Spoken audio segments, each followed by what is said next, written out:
ओम अज्ञानतिमिरान्धस्य ज्ञानञ्जनशलाकया चक्षुरुन्मिलितं तस्मै श्रीगुरुवे नमः। श्रीचैतन्यमनोभीष्टं स्थापितं येन भूतले स्वयं रूपकदा मह्यं ददाति स्वपदान्तिकं। वन्देऽहं श्रीगुरुं श्रीयुतपदकमलं श्रीगुरुनवैष्णवाचं श्रीरूपं साग्रजातं स्वगणरघुनाथान्वितं तं सजीवं साद्वैतं सावधूतं परिजनसहितं कृष्णचैतन्यदेवं श्रीराधाकृष्णपादान् सागरललिता श्रीविशाखान्विताश्च नित्यानन्दं नमस्तुभ्यं प्रेमानन्दप्रदायिते कलौकलमस्य नाशाय जानवेपतये नमः। नमो महावदन्याय कृष्ण प्रेम प्रदायिते कृष्णाय कृष्ण चैतन्य नामिने गौरद्विष नमः।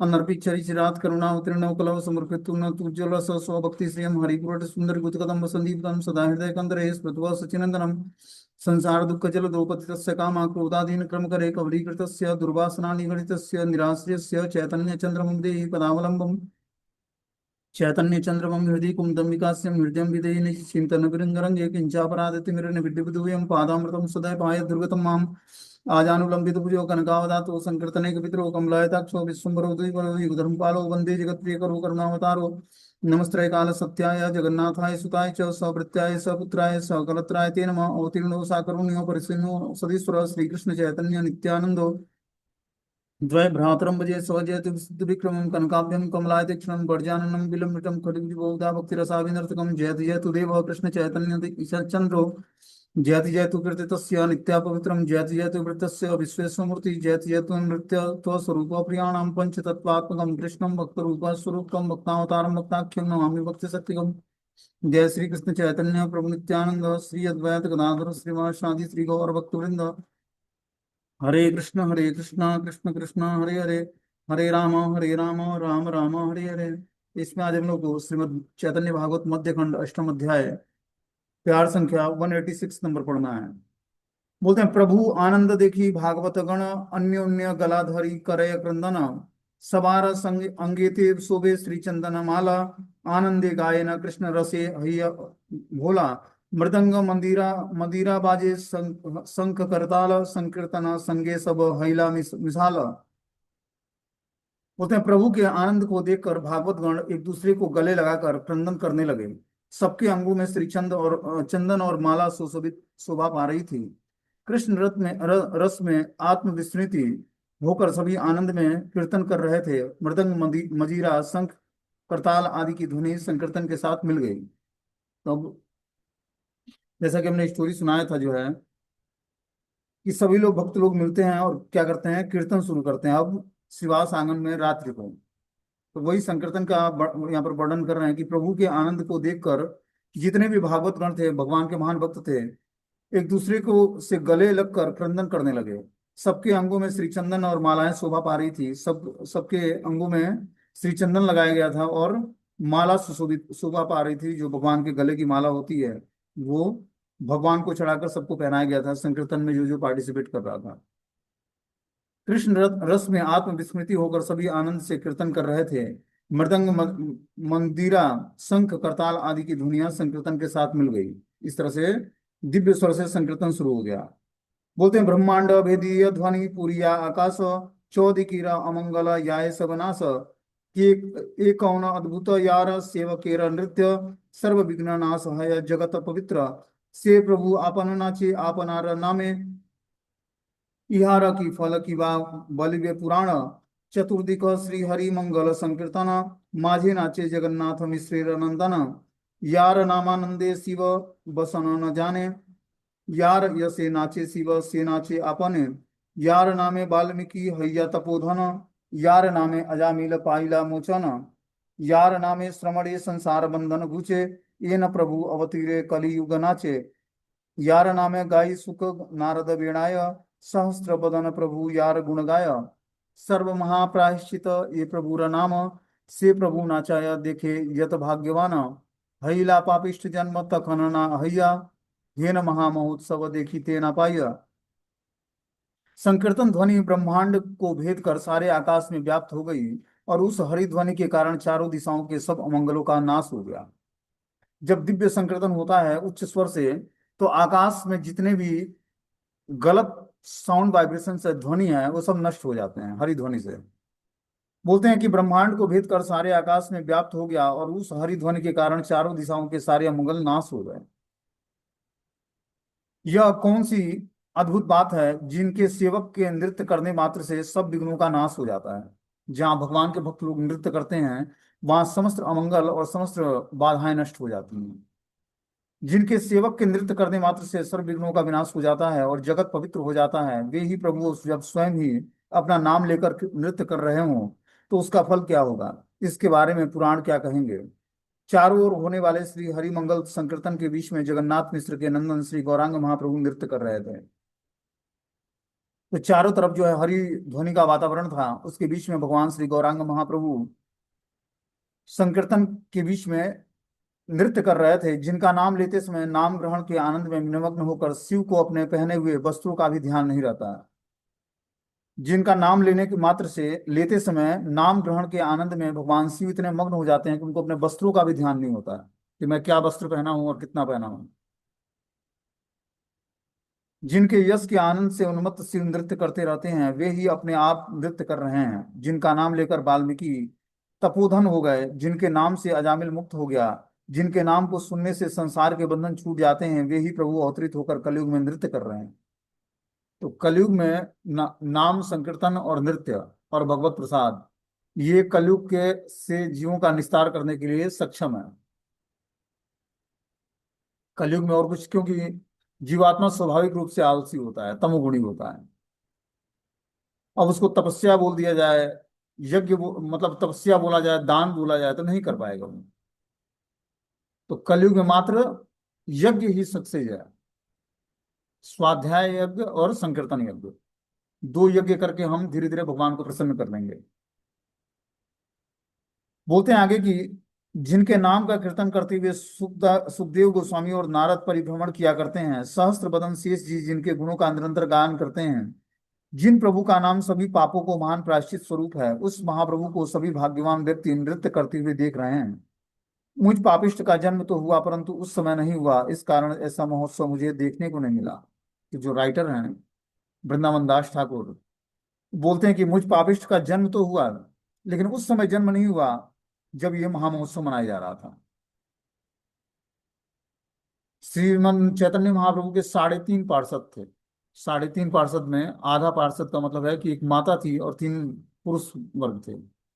महाप्रभु के 3.5 पार्षदों में एक स्त्री थी, उनको आधा काउंट किया जाता है, नारायणी देवी। तो नारायणी देवी के पुत्र हुए वृंदावन दास ठाकुर, जो श्रीमद चैतन्य भागवत की रचना की उन्होंने। नारायणी देवी से भगवान श्री चैतन्य महाप्रभु बहुत ही प्रेम करते थे, उनकी शिष्या थी और अपना उचित प्रसाद दिया करते थे उनको। और इस प्रकार जो है वृंदावन दास ठाकुर उनके पुत्र बने और इन्होंने चैतन्य भागवत की रचना की, जो आज हम लोग सुन रहे हैं।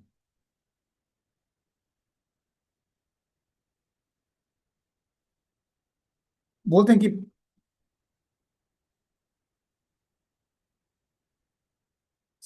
प्रभु साक्षात कृष्ण हैं, स्वयं अपना नाम उच्चारण करके नृत्य कर रहे हैं। पुराण समूह इसके फल का वर्णन करने में अंत नहीं पाते हैं। भगवान के भक्त महादेव जी भगवत नाम के आनंद में विभोर होकर अपने पहने हुए वस्त्रों को धारण किए किए रहना रखना भूल जाते हैं। जिनके यश का कीर्तन करते समय शिव आनंद में नृत्य करने लगते हैं, उन्होंने स्वयं नृत्य करना आरंभ कर दिया है।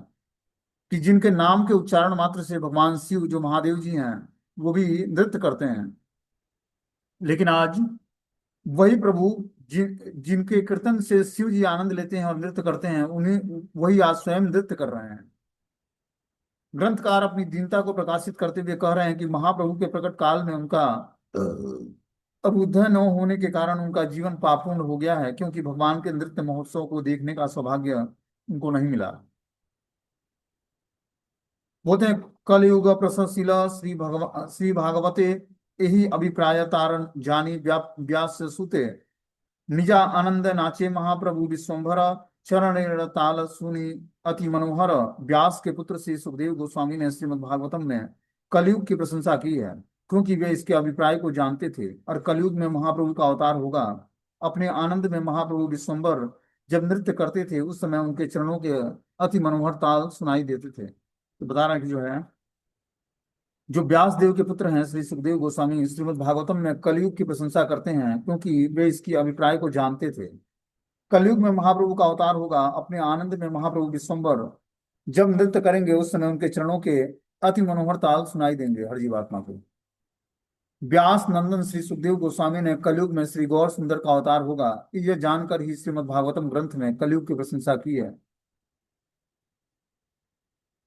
आगे बता रहे हैं कि कलौ दोषी निधि राजन अस्ति एक महान गुण कीर्तनादेव कृष्ण से मुक्त संग परम ब्रजेत।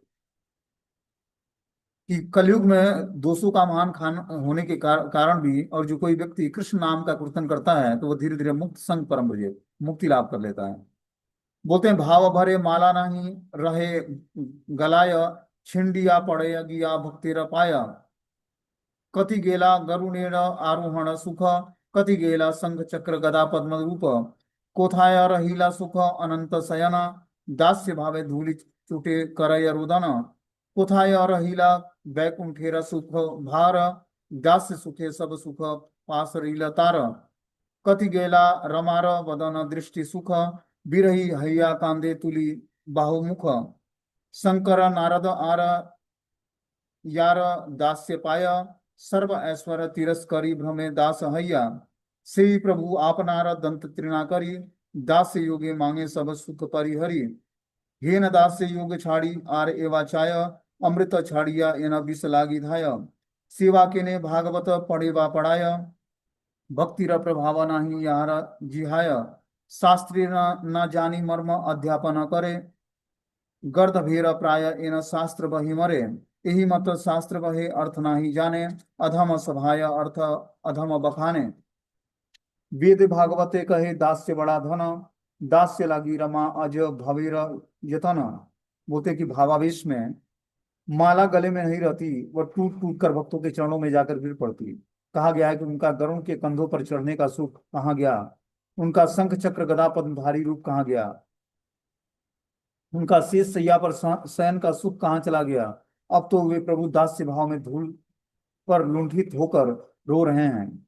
कहाँ रही वैकुंठ की वह सुख राशि, अब तो दास्य सुख में ही वे उस बाकी सब सुखों को भूल गए हैं। एक मिनट।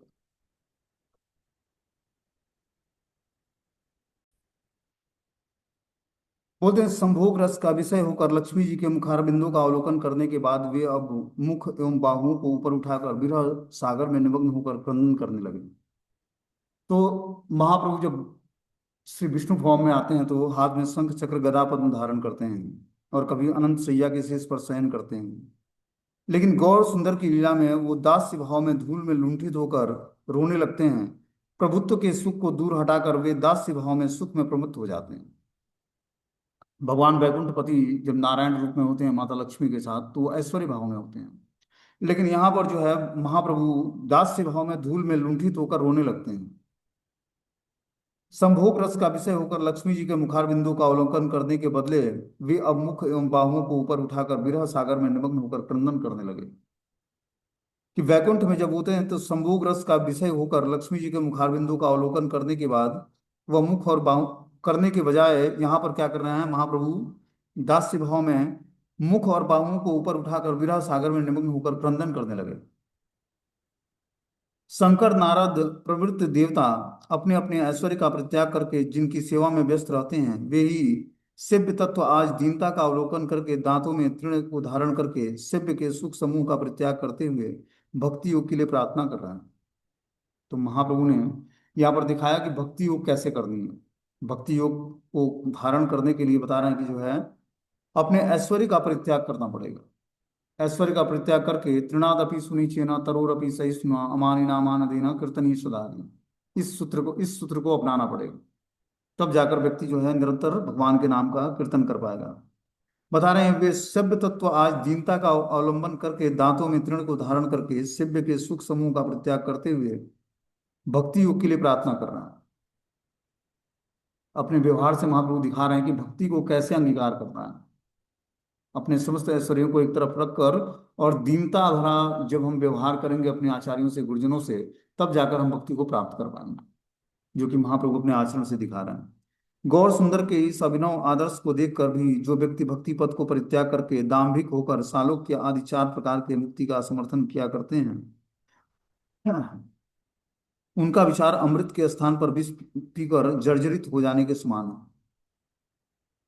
तारण जो महाप्रभु ने जो अभिनव आदर्श प्रस्तुत किया, जो व्यक्ति भक्ति पथ को परित्याग करके दाम्भिक होकर सालोक्य आदि चार मुक्तियों को प्राप्त करना चाहता है, जैसे वैकुंठपति भगवान श्री नारायण की सेवा में जब वो सेवा करता है भगवान की, तो वो चार तरह की मुक्तियां उसको प्रदान करते हैं।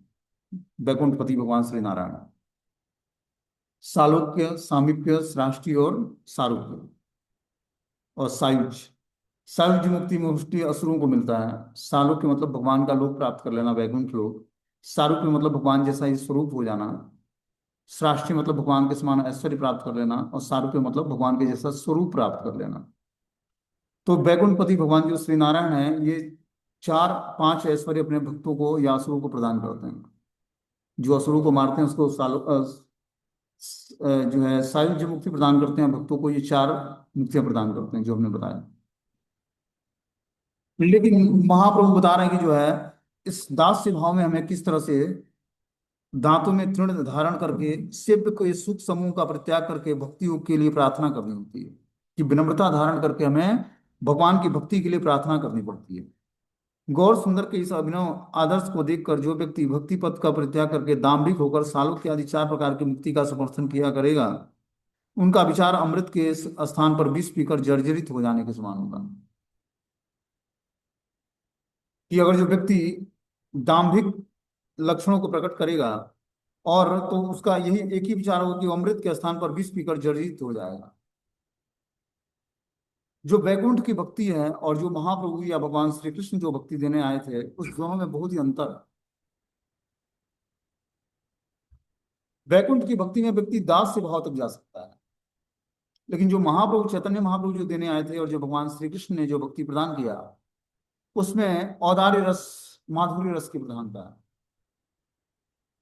तो जब हम औदार्य रस या माधुर्य रस को स्वीकार करते हैं, तो कृष्ण के साथ हम पांच रसों में हमारा आदान प्रदान शुरू हो जाता है, क्योंकि माधुर्य रसों में या औदार्य रसों में पांचों रसों का समावेश होता है। औदार्य रस हमें संकीर्तन से जोड़ता है, माधुर्य रस हमें भगवान श्री कृष्ण के रास लीलाओं से जोड़ता है। दोनों में डिफरेंस कुछ नहीं है। जब व्यक्ति रास लीलाओं में पार्टिसिपेशन पाने के लिए भगवान श्री चैतन्य महाप्रभु के संकीर्तन यज्ञ में जब व्यक्ति पार्टिसिपेट करता है, तब वो योग्यता हासिल कर पाता है कि भगवान के रास नृत्य में माधुरी लीलाओं में पार्टिसिपेशन पा पाएगा। यही इंपॉर्टेंस है माधुरी और औदार्य लीलाओं का। महाप्रभु के साथ जो संकीर्तन में लीलाएं होती हैं वो औदार्य भाव में होती हैं। इसलिए भगवान का प्रणाम मंत्र है महाप्रभु का, नमो महावदन्याय कृष्ण प्रेम प्रदाय थे। कृष्ण प्रेम प्रदान करने वाले हैं भगवान श्री चैतन्य महाप्रभु। और कोई दूसरा माध्यम नहीं है कलयुग में हमें भगवान का प्रेम प्राप्त करने का। बस महाप्रभु की कृपा से ही हम भगवत प्रेम को प्राप्त कर सकते हैं। तो उनके उनकी कृपा को आकर्षित कैसे करेंगे? जब हम उनके नाम रूप गुण लीलाओं की कथा सुनें, चैतन्य भागवत जब हम सुनेंगे, तब हम धीरे धीरे भगवान श्री चैतन्य महाप्रभु को जान पाएंगे और उनसे प्रेम हो पाएगा, और उनके माध्यम से ही हम भगवान के तत्व को समझ पाएंगे। बता रहे हैं कि शंकर नारद प्रवृत्त देवता अपने अपने ऐश्वर्य का परित्याग करके जिनकी सेवा में व्यस्त रहते हैं, वही सिव्य तत्व आज दीनता का अवलंबन करके दांतों में तृण को धारण करके सिव्य के सुख समूह का परित्याग करते हुए भक्ति योग के लिए प्रार्थना कर रहे हैं। तो महाप्रभु अपने आचरण से दिखा रहे हैं कि भक्ति योग को प्राप्त करने के लिए मात्र एक क्वालिफिकेशन क्या है, तृणादपि सुनिश्चिना, कि जब हम अपने को तृण से भी ज्यादा विनम्र बना लेंगे और कृपा की याचना करेंगे, तभी जाकर हम भक्ति योग के नियमों का पालन कर पाएंगे। बोलते हैं गौर सुंदर के इस अभिनव आदर्श को देखकर जो व्यक्ति भक्ति पथ का अवलंबन को परित्याग करके दाम्भिक होकर सालों के आदि चार प्रकार की मुक्ति का समर्थन किया करते हैं, उनका विचार अमृत के स्थान पर विष पीकर जर्जरित हो जाना है।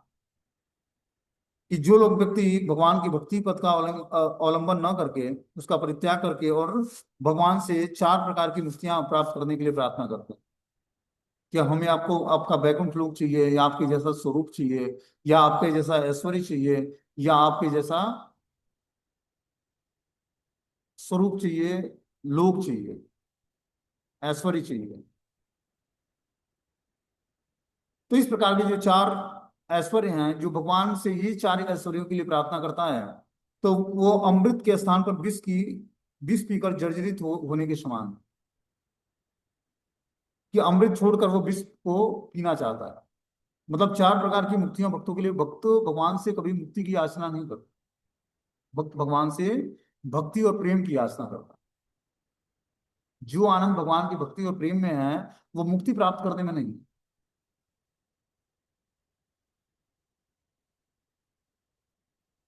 बोलते हैं जो लोग भक्ति के सौंदर्य को नहीं जानकर प्रभु बनने की इच्छा से दाम्भिकता के साथ भागवत प्रवचन करते हैं, उन लोगों का वह प्रवचन केवल व्यर्थ की बातें हैं। जब तक भागवतम का प्रवचन करने वाला व्यक्ति जो है भगवत नाम का जप नहीं करेगा, भगवान का आश्रय ग्रहण नहीं करेगा, ठीक है ना, तब तक उसके हृदय में जो है दाम्भिक भाव बना रहेगा, और वो भागवतम का प्रवचन जो है व्यर्थ की बातें कहलाएगी।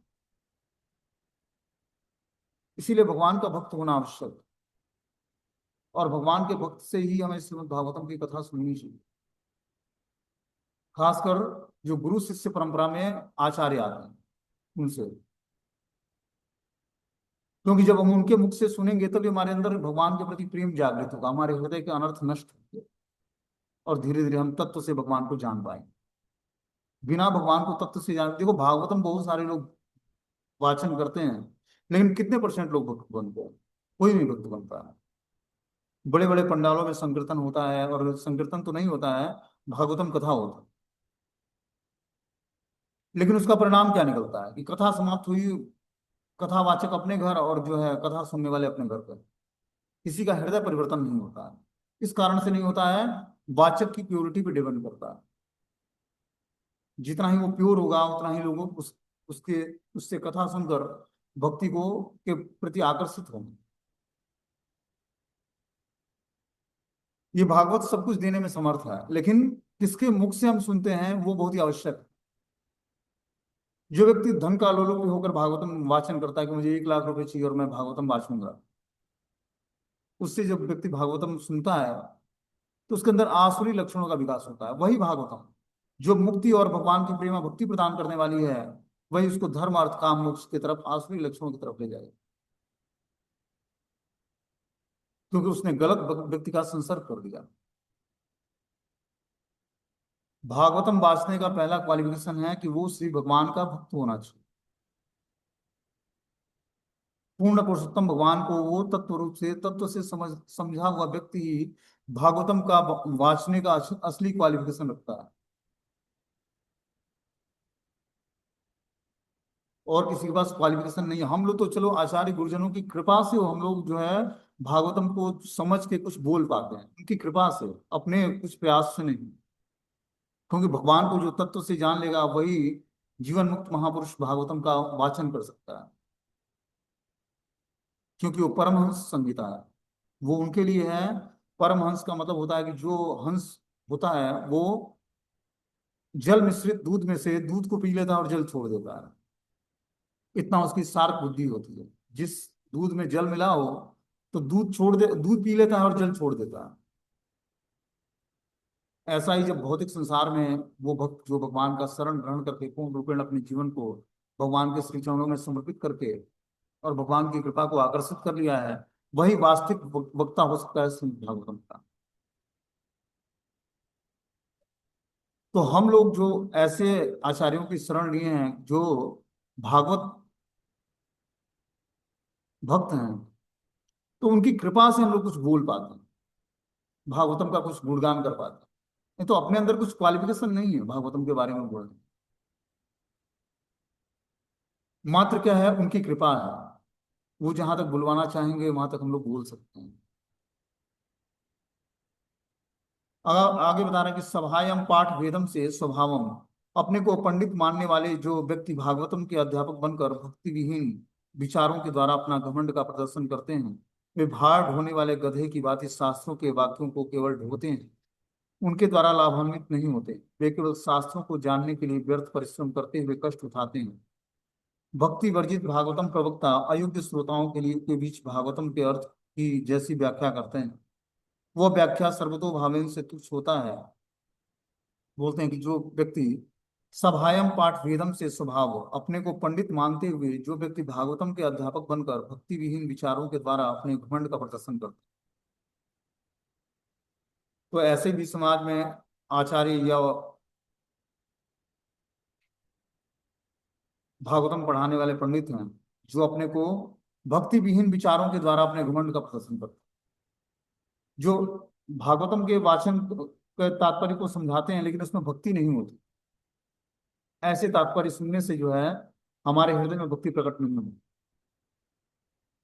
वो व्यक्ति भार ढोने वाले गधे की भांति शास्त्रों के वाक्यों को केवल ढोता है, उनके द्वारा किसी को लाभ प्राप्त नहीं होता। वे केवल शास्त्रों को जानने के लिए व्यर्थ परिश्रम करते हुए कष्ट उठाते हैं। भक्ति वर्जित भागवतम प्रवक्ता अयोग्य श्रोताओं के बीच भागवतम के अर्थ की जैसी व्याख्या करते हैं, वह व्याख्या सर्वतोभावी से तुच्छ है। बता रहे हैं कि जो भक्ति वर्जित भागवतम प्रवक्ता जो हैं अयोग्य श्रोताओं के बीच में भागवतम के अर्थ की जैसी व्याख्या करते हैं, वह व्याख्या सर्वतोभावी तुच्छ होता है। मतलब वो तात्पर्य सही नहीं होता। देखो, आध्यात्मिक ज्ञान को सुनना और सीखना बहुत ही आसान है, बस पूर्ववर्ती आचार्यों के पद चिन्हों का हमें पालन करना है। अपने मन से कुछ न तो सुनना है न समझना है। यहाँ पर क्या है, आध्यात्मिक जीवन में नकल ही काम करता है। जैसे भौतिक संसार में हम एग्जाम देते हैं तो क्या होता है, नकल नहीं होता। लेकिन आध्यात्मिक संसार में क्या करना है, हमें गुरुजनों के ही वाक्यों को दोहराना है शास्त्रों से। समझ नहीं आता है तो शास्त्रों को पढ़ के उसको दोहरा समझ सको। बोलते हैं चैतन्य रे वाक्य यार नाही का प्रमाण, चैतन्य नाही का तारा की बलिवा आना। चैतन्य महाप्रभु के वाक्यों में जितना दृढ़ विश्वास नहीं है, समझ लेना चाहिए कि उसकी चेतना चेतना शून्य ही है। इस बारे में और अधिक क्या कहूँ। बता रहे हैं कि जिस व्यक्ति को भगवान श्री चैतन्य महाप्रभु में विश्वास नहीं है, तो व्यक्ति चेतना शून्य है। श्री चैतन्य महाप्रभु के वाक्य ही प्रमाण शिरोमणि है और भक्ति ही सबकी आराधनीय है। जिनका यह विचार नहीं है वे चैतन्य विमुख जन ही मूढ़ शब्द के द्वारा संबोधन के योग्य हैं। वेद शास्त्र एवं वेदार्थ स्वरूप भागवतम सभी प्रकार से भक्ति की ही प्राधान्यता की स्थापना करते हैं। नारायण के लक्ष्मी समूह एवं ब्रह्म रुद्र आदि सभी देवगण भगवान के सेवक हैं। आराध्यो भगवान ब्रजेश तनयो तद्धाम वृंदावनम रम्या काचिद उपासना व्रजदु वर्गेण या कल्पता। श्रीमद् भागवतम प्रमाण अमलम प्रेम उपवार्थो महान श्री चैतन्य महाप्रभु मद्विदम तत्रादरुणापर। ये शिला चक्रवर्ती ठाकुर विश्वनाथ चक्रवर्ती पाद ने ये श्लोक लिखा है कि नारायण के लक्ष्मी समूह एवं ब्रह्म रुद्र आदि सभी देवता भगवान के सेवक, भगवान श्री हरि के जितने भी ब्रह्म और रुद्र हैं सभी देवगण जो हैं भगवान के सेवक माने हैं। और इस प्रकार भगवान की सेवा में अपने को लगाए रखते हैं। बोलते हैं दास से भावे नाचे प्रभु श्री गौर सुंदर, चौधरी का कीर्तन ध्वनि अति मनोहर। चारों ओर अति मनोहर कीर्तन ध्वनि हो रहा था और बीच में प्रभु गौर सुंदर दास से भाव में नृत्य कर रहे थे। तो चारों तरफ जो है अति मनोहर कीर्तन ध्वनि हो रही और बीच में महाप्रभु गौर सुंदर दास से भाव से नृत्य कर रहे हैं। सुनिते सुनिते छड़े हय मूर्छित, तृण करे तखन अद्वैत उपनीत। आपद मस्तक तृणे नाचिया अलैया, निज सिरे हुई नाचे भ्रिकुटी करिया। अद्वैत तेरा भक्ति देखी सवार तरास, नित्यानंद गदाधर दुई जने हास। नाचे प्रभु गौरचंद्र जगत जीवन, आवसेर अंत नाही भय घने घन। कीर्तन ध्वनि सुनते सुनते प्रभु क्षण भर में मूर्छित हो गए। तब हाथ में तृण लिए हुए अद्वैत उपस्थित हुए। सिर से पैरों तक स्वयं को तृणों द्वारा आच्छादित करते हुए वे अपने सिर पर तृण रखकर भ्रंकुटी पूर्वक नृत्य करने लगे। अद्वैत की भक्ति को देखकर सब डर गए। नित्यानंद और गदाधर दोनों हंसने लगे। जगत के जीवन स्वरूप प्रभु गौरचंद्र नृत्य कर रहे थे। नृत्य करते समय उनके आवेशों का अंत नहीं था, वे बार बार और घने होते जा रहे थे। क्या बता रहे हैं यहाँ पर कि कीर्तन ध्वनि सुनते सुनते प्रभु क्षण भर में मूर्छित हो जाते। जब महासंकीर्तन होता है शिवास आंगन में तो महाप्रभु मूर्छित हो जाते उसको संकीर्तन सुनकर। ये मूर्छा साधारण जैसे रोग जैसा नहीं, ये दिव्य उन्माद में मूर्छा प्राप्त। इस संकीर्तन में व्यक्ति जब डूब जाता है तो उसको बाह्य चेतना वो शून्य हो जाता है। ऐसी मूर्छा को प्राप्त कर लेते महाप्रभु। बता रहे हैं कि हाथ में तृण लिए अद्वैत उपस्थित हुए। सिर से पैरों तक स्वयं को तृण द्वारा आच्छादित करते हुए वे अपने सिर पर तृण रखकर भ्रंकुटी पूर्वक नृत्य करने लगे। तो तृण लेने का मतलब क्या होता है, विनम्रता उपस्थित करना आचार्यों के सामने। तो महाप्रभु के सामने विनम्र भाव से अद्वैताचार्य अपने सिर और पैरों पर तृण द्वारा आच्छादित करते हुए अपने सिर पर तृण रखकर नृत्य कर रहे थे। अद्वैत की भक्ति को देखकर सब डर गए। नित्यानंद और गदाधर दोनों हंसने लगे कि जगत के जीवन स्वरूप गौरचंद्र नृत्य कर रहे हैं। नृत्य करते समय उनके आवेशों का अंत नहीं था। वे बार बार और घने होते जा रहे, मतलब और भी गहराई से वो नृत्य करते जा रहे। यहाँ र नाहिया देखी सुनी श्री भागवते, हे न सब विकारा प्रकाशे सची सुते, क्षणे क्षणे सर्व अंग हय स्तंभाकृति, तिलार्धेक नोड आइते नाही क सकति, सेई अंग क्षणे क्षणे हेन मत हय, अस्थिर मात्र नाही येन नवनीतमय, कखनो देखिया ये अंग गुण दुई तीन, कखनो स्वभाव हेते अतिशय क्षीण, कखनो वामत्त एन धूलि धूलि आय, हासिया दुलाय अंग आनंद सदाय। भक्ति के जिन सात्विक विकारों को श्रीमद् भागवतम में भी नहीं देखा सुना गया है, वे सब विकार श्री सच्चिदानंद गौर हृदय में प्रकट हुआ। क्षण भर में उनके सारे अंग खंभे की आकृति के हो जाते। उस समय उनको आधे तिल के बराबर भी नहीं झुकाया जा सकता था। वे ही अंग क्षण भर में ऐसे हो जाते मानो वे बिना किसी अस्थि के केवल नवनीत से बने हों। तो महाप्रभु के अंदर दिव्य लक्षण जब प्रकट होते हैं तो कभी कभी वो खंभे के समान बहुत ही लंबे हो जाते हैं और उन अंगों को मोड़ना बहुत ही मुश्किल हो जाता। जैसे व्यक्ति को कमर से झुकना हो या पैर के बल बैठना हो तो वो अंग मुड़ते नहीं थे।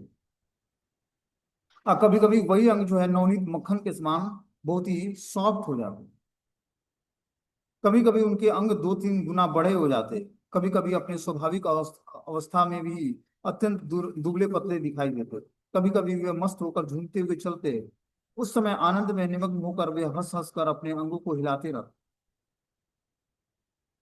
श्रीमद् भागवतम में जिन सात्विक विकारों के उदाहरण नहीं मिलते, ये सभी गौर सुंदर के श्रीअंगों में प्रकाशित होते। तो जो श्रीमद् भागवतम में जो जिन सात्विक विकारों का उदाहरण नहीं दिया गया है, वो महाप्रभु के गौर सुंदर के अंगों में प्रकाशित होते उस समय जब वो नृत्य करते संप्रदाय। बोलते हैं सकल वैष्णव प्रभु देखी एक एक भावावेशे पूर्व नाम धरी धरी डाके, हलधर शिव सुख नारद प्रहलाद, रमा अज उद्धव बलि करे नाद, एहि मत्त सभा देखी नाना मत्त बले, एवा एहि वस्तुतः प्रकाशय छले, आप रूप कृष्ण आवेश अपरूप नृत्य, आनंद नयन भरी देखे सब भृत्य। सब वैष्णव को देखकर प्रभु ने भावावेश में एक एक करके सभी को उनके पूर्व नामों से पुकारा। वे हलधर शिव सुख नारद प्रहलाद रमा अज उद्धव आदि नामों को बोल बोलकर उद्घोष करने लगे। इस प्रकार सभी को देखकर उन्होंने नाना भाव में से पुकारा, जिससे जो तत्व विद्यमान था उसी तत्व को निपुणता के साथ उन्होंने प्रकाशित किया। इस अपरूप अनोखे कृष्ण आवेश को, अपरूप अनोखे नृत्य को सभी वृत्तियों ने आनंद पूर्वक देखा था। इस प्रकार महाप्रभु के नृत्य को, महाप्रभु जब भावावेश में आते हैं तो अलग अलग नाम पुकारते हैं। हलधर शिव सुख नारद प्रहलाद रमा अजा उद्धव आदि नामों को बार बार पुकारते और उच्चारण करते और उद्घोषित करते। इस प्रकार सभी को देखकर उन्होंने नाना भावों से पुकारा, जिसमें जो तत्व विद्यमान था उसी तत्व को निपुणता के साथ उन्होंने प्रकाशित किया। उस अपरूप अनोखे कृष्ण आवेश को, अपरूप अनोखे नृत्य को सभी भृत्यों ने आनंद पूर्वक देखा था। तो सारे जितने भी सेवक थे भगवान के उस नृत्य को बहुत ही आनंद पूर्वक देखा था। श्री गौर लीला में गौर सुंदर पूर्व पूर्व लीलाओं के पात्रों का नाम ले लेकर अपने पार्षदों का आह्वान कर रहे थे। इसी के द्वारा गौर सुंदर ने गण समूह का निर्धारण किया। बता रहे हैं कि जो है महाप्रभु गौर सुंदर पूर्व पूर्व लीलाओं के पात्रों का नाम लेकर अपने पार्षदों का आह्वान कर रहे थे कि जो पार्षद जो है पूर्ववर्ती लीलाओं में थे वही महाप्रभु के इन लीलाओं में पार्षदों का आह्वान कर रहे थे। मतलब जो पूर्ववर्ती, मतलब जो कृष्ण लीला में जो पार्षद थे वो गौर लीला में भी पार्षद बनकर आया भगवान श्री चैतन्य महाप्रभु। इसी कारण गौर सुंदर ने गण समूह का निर्धारण किया, क्योंकि महाप्रभु जानते थे कि ये कृष्ण लीला में किस अवतार में हमारे साथ थे और हमारे गौरांग महाप्रभु की लीला में किस अवतार में आए। तो उन पुराने नामों को जो कृष्ण लीला में थे उस नामों को महाप्रभु पुकारते हैं।